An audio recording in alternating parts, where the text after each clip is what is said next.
Hi guys, welcome or welcome back. Thank you so much for being here. It's so greatly appreciated. Truly is. Before I get started, let me give you my usual disclaimer. This video is for educational purposes only. Please do not take what I say as fact. Please always do your own research and come to your own conclusions. Next, if you have not liked, subscribed, or commented yet, please consider doing so because it really helps me out and I really appreciate it. Okay, so we are on part 2 of what is going to be a 3-part story time. I tried to do it in 2 parts. It's a lot. If you haven't seen part 1, I'm going to link in the description box. Watch that part first, otherwise you will literally have no clue what's going on. But if you watch part 1 and you're ready for part 2, let's start. January 1985. I'm 17 years old at the time. I was hanging out at Armando's when he told me to book 2 tickets to Miami because I was coming along with him on this trip. When I asked him about his wife and son, he told me that they were going to be in Puerto Rico for a month visiting Lord's family. By the time our plane landed in Miami, we were both drunk from all the on-plane drinks that Armando bought us. When we got to the house, I was a little taken aback. There was a boat in the backyard, but barely anything in the home.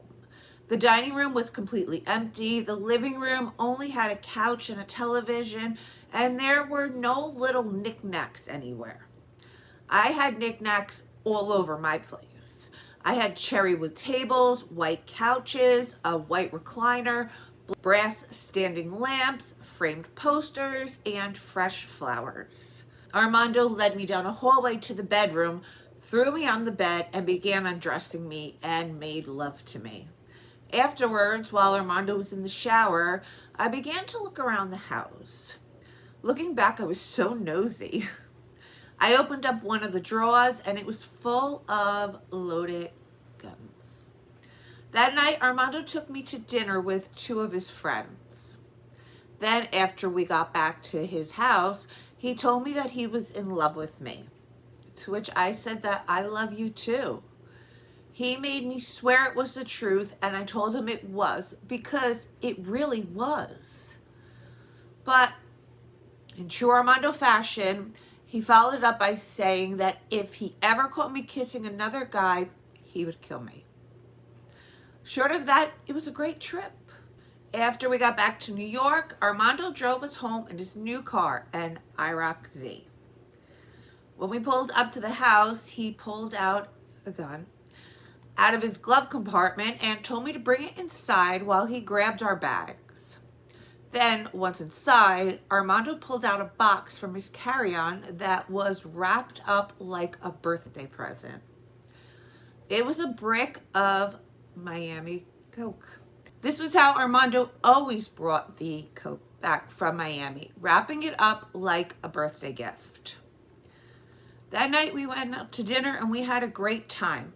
Then when we got back to the house, Armando told me that he couldn't take me to Miami anymore and asked me to find someone to go in my place. When I questioned him as to why, he told me because he needed me here. I suggested my sister Celie, but he said no. Then he suggested Colleen, which pissed me off. I asked him why it had to be one of my friends, and he told me it was because he needed a white girl that wouldn't talk if they got caught. I was obviously in my feelings about this suggestion because of what happened between them that night that they met. Then a week later, Armando left to go back to Miami, and I went out to dinner and the disco lounge with Colleen and Celie. I bought them shrimp and lobster and 2 bottles of wine. At the disco lounge, I felt like a celebrity. Connor let us skip the entire line and got us in for free. I ran over to Tommy at the DJ booth and he gave me a big kiss. Colleen got us some schnapps and we headed towards the dance floor. After dancing and drinking a while, we decided to go into the bathroom. Colleen, Celia, and I all did a line, and then things went to shit once again. The story of my life. I gave Colleen my don't get addicted speech, and that's when she told me that she's already done the Miami stuff a bunch of times and that she got it from Armando.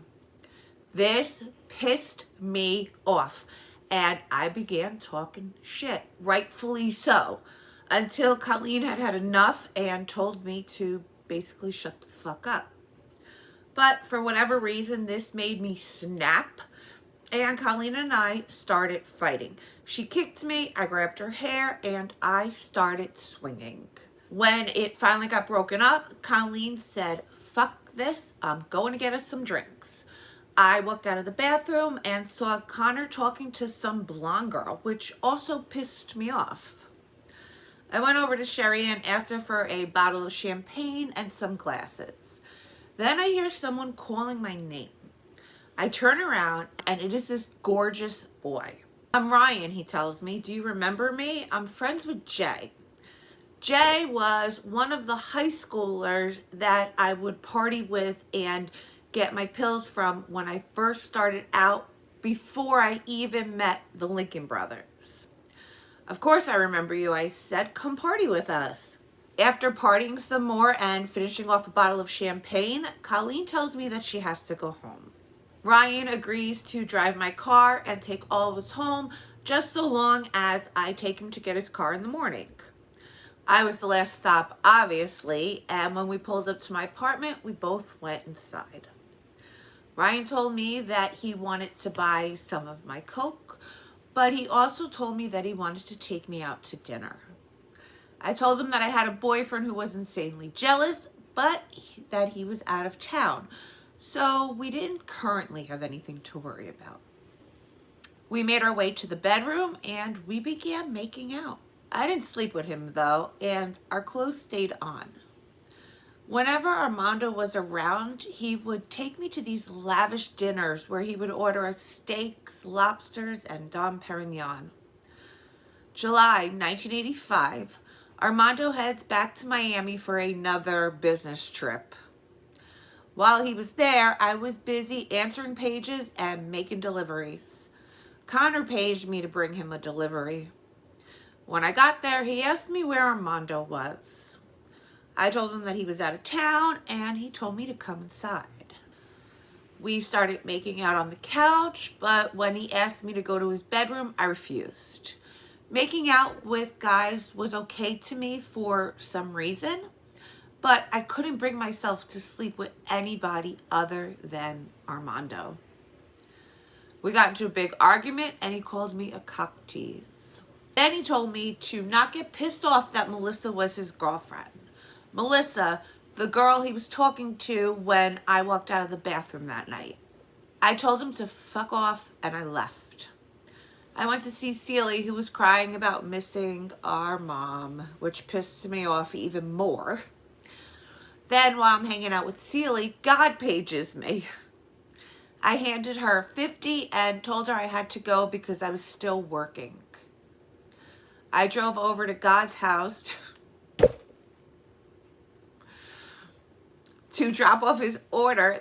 Then I headed over to the bar Hector's, where I ran into my friend Mateo and spent the night there with him. The following day, I get a call from Connor's friend Tyrone. He had also become a regular customer of mine. He asked me if he could come over for a bite, so I told him just to give me an hour because I was jumping in the shower. He didn't give me an hour though. In fact, he gave me much less than an hour, and when he got there, my hair was soaked and I was naked underneath a bathrobe. I let him in and told him to go wait for me in the living room. Tyrone started telling me that he likes me undressed, to which I asked him if he wanted a bullet in his head. He told me that he wasn't scared of Armando, brought me into the living room, and sat me down on the couch. He knelt down in front of me, opened my robe, and started kissing my thighs. Exposing my naked body, he kissed me all over. I hated to say this, but it felt so good. He told me that he was going to take me from Armando. I secretly wished that Armando had half the skills that Tyrone did. I made him promise that Armando would never find out.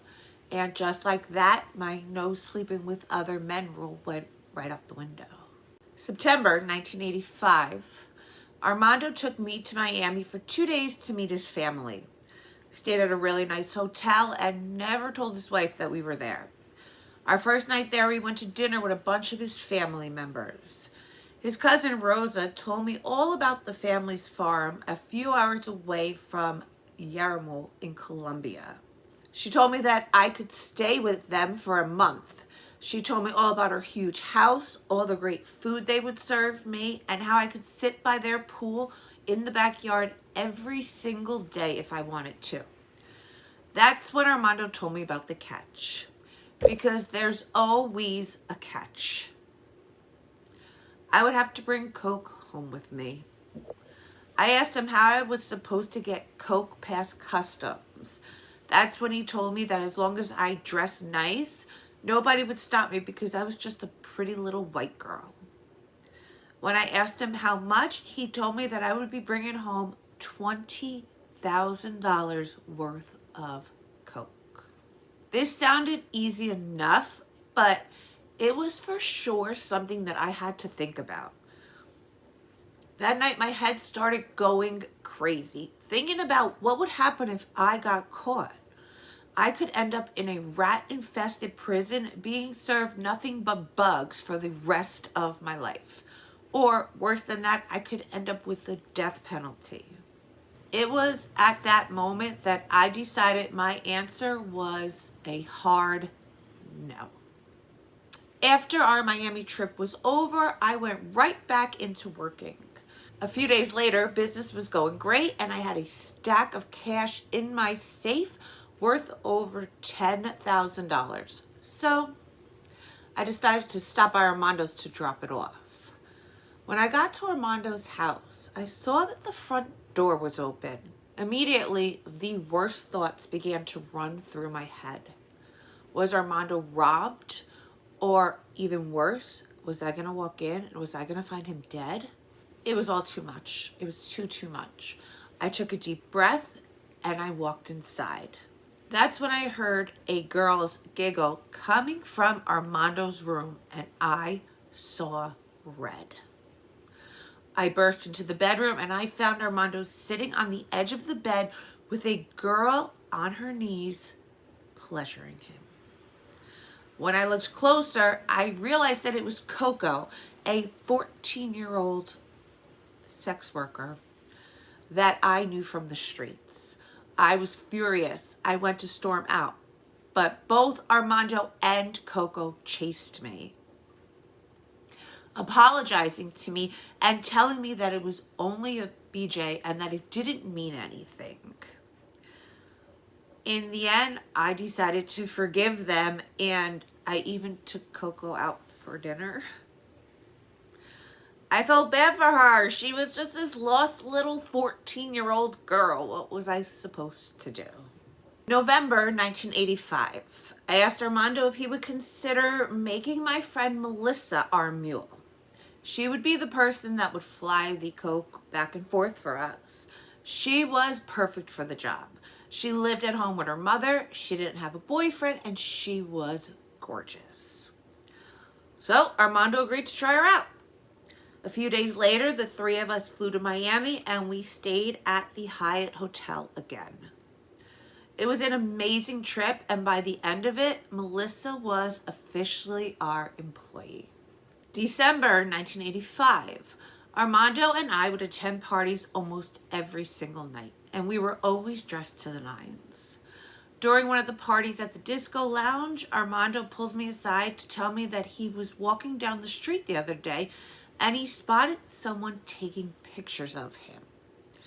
He said the guy continued to take his picture a few more times before running off. We were convinced it was the feds. I was scared for us, but Armando assured me that they would never get him. He believed he was invincible. January 1986. While at dinner, I asked Armando if he would ever consider leaving Lourdes, to which he replied no. He told me that he just couldn't because she was the mother of his son. I asked him if he would ever leave me and what he saw for our future. And he told me we didn't have a future. Soul crushing. This was obviously not the answer that I wanted. And it left me wondering how this relationship would ultimately end. But at least he was being honest.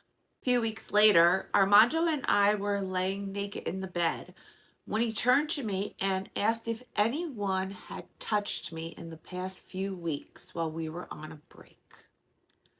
My mind began to race. Someone had touched me. Someone did have sex with me.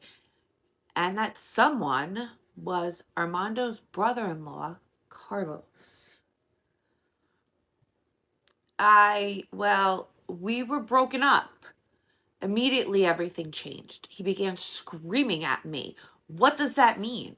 I told him that it was with Carlos, that it was a one-time thing, that it only lasted a minute, and that we were broken up, and that he made me do it. Armando stood up and looked at me in disgust. I was sobbing and begging him to forgive me. He got dressed and he was storming out of my house. He told me that he would never touch me again and he would never get in my bed again. For the next 3 days, I tried desperately to get in touch with Armando, but he refused to answer any of my beeps. Then finally, on the third day, he answers me. I went over to his house full of makeup, trying to disguise that I had been crying for the past 3 days. I asked him if he still loved me. He said no. He told me that we were business partners now and nothing more. Then he handed me a bunch of coke and he told me to go sell it. A few days later, I went over to Carlos's to make a delivery. He asked me why I told Armando about him, and when I said I didn't, he slapped me and told me that he hates liars. Then he told me that I was now working with him and that Armando told me that he doesn't care what happens to me. I told him that I didn't care what anyone said. I wasn't working with him, and I definitely wasn't working with someone that put their hands on me. A few days later, I went back to Armando's house begging him to take me back, but he said no.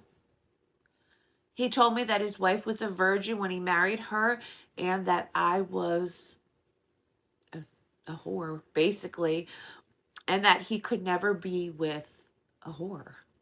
He probably should have said that he could never be with a whore, seriously, since he was actually with a lot of them. Couple days later, Carlos showed up to my house with breakfast for me.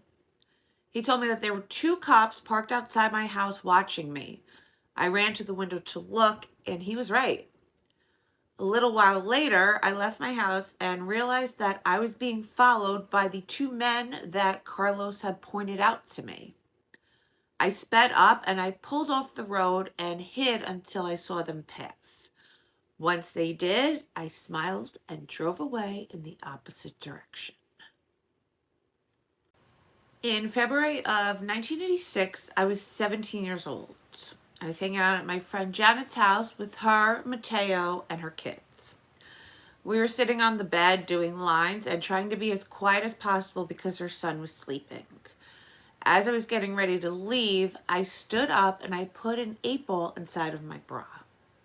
All of a sudden, we hear a crash and we see men coming towards us in black caps and dark jackets, brandishing guns.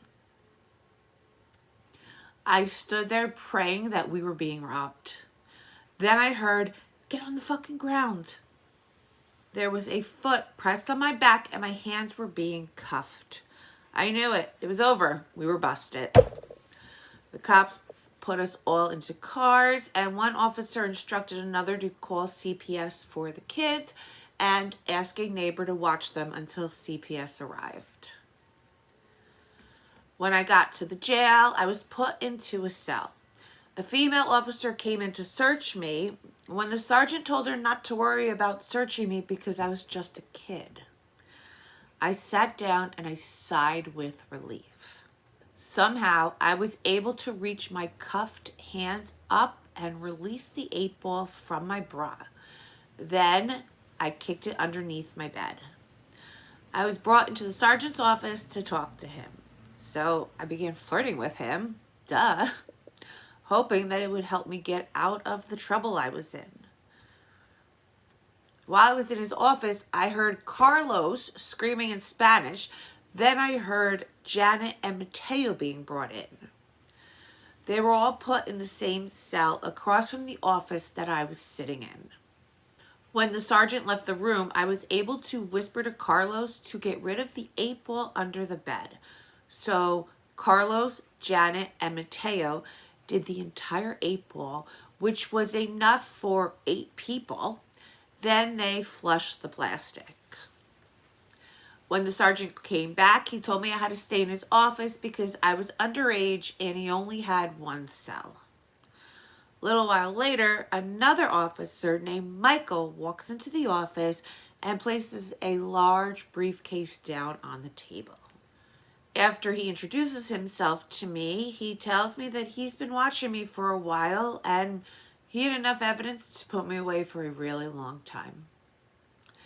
He pulled out a picture of me, Carlos, and Armando getting into a limo that was parked in front of my house.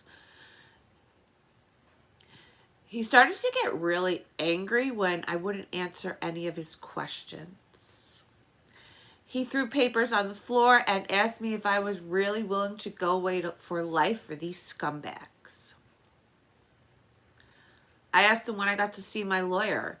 He told me that I could be home tonight as long as I answered his questions. So I asked him what he wanted to talk about. He said Armando, to which I responded, I don't know him. He then proceeded to show me a bunch more photos. Pictures of Armando and I walking down the street together, having dinner together at fancy restaurants. Then he asked me again if I was ready to answer his questions. So I asked him a question. I asked him why he was so concerned with me and why he wasn't chasing the real criminals, like killers. At this point, he had had enough of me. He cuffed me and told me that he would visit me after I spent a few days in jail and see if I had changed my mind. Before I was led to my cell, I was given my 1 phone call. I had to call my mother and ask her to call Armando for me and ask him to get me a lawyer. She was very cold on the phone and told me that I had really fucked up now. Pissed off to begin with, I yelled at her to just do what I asked. This woman could never just do what I ask. To which she responds, fine, and slams the phone down.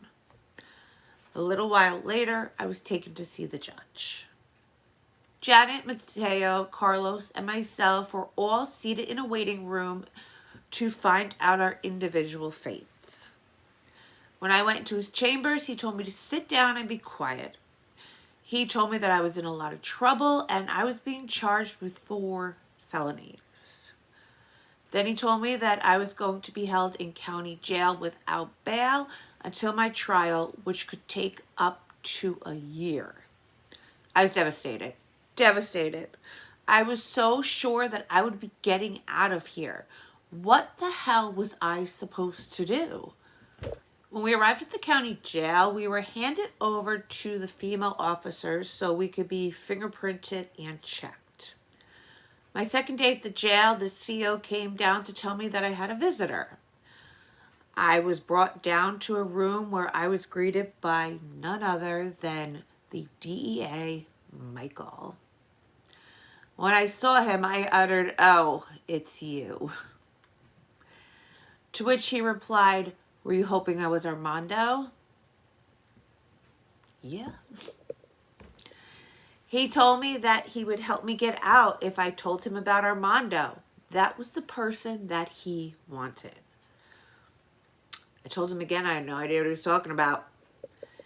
He went on to tell me that he had been watching me for 2.5 years and he knew all about my life. And he knew a lot, to be honest. He knew that my mother had abandoned me. Armando had been my boyfriend for the past 2.5 years. Armando cheated on me with hookers. He was married with a child. He was 20 years older than me.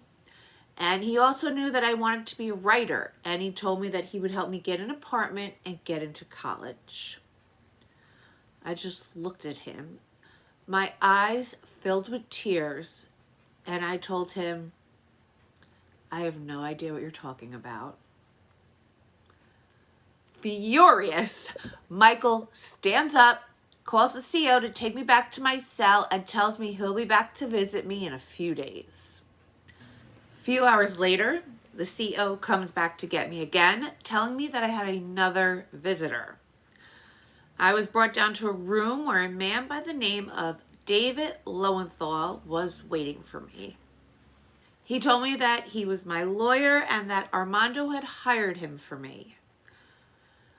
I told him all about the DEA named Michael and that I didn't give him any information.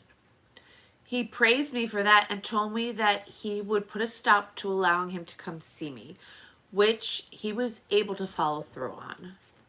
I asked him about getting me bailed out, and he said that he would do his best to get me a bail, but it could take 7 days. A week later, David came to see me again. He got me bail, all right. A $1 million bond. I told him there was no way that I could pay that. He had to do better. He just had to. He told me that he would go to another bond hearing for me in a week. A week? I gasped. He told me that he was sorry, but that I was in a lot of trouble. 4 felonies and 2 life sentences kind of trouble. Life in jail is not the same as life in prison.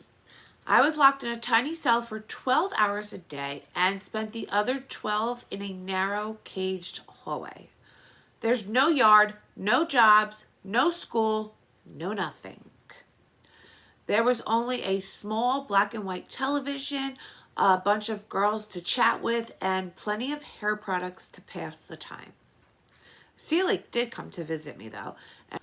I was so happy to see her, but so pissed that she hitchhiked to get to me. I begged her to be careful, and I asked her to please deliver a message to Armando that he needs to come and see me. Then, as she was leaving, I gave her a big hug, and I told her that she was my best sister forever. Janet came to see me. She sat across the table from me with her arms crossed and a pissed off look on her face. Showed me that she couldn't believe that I had fucked up this badly.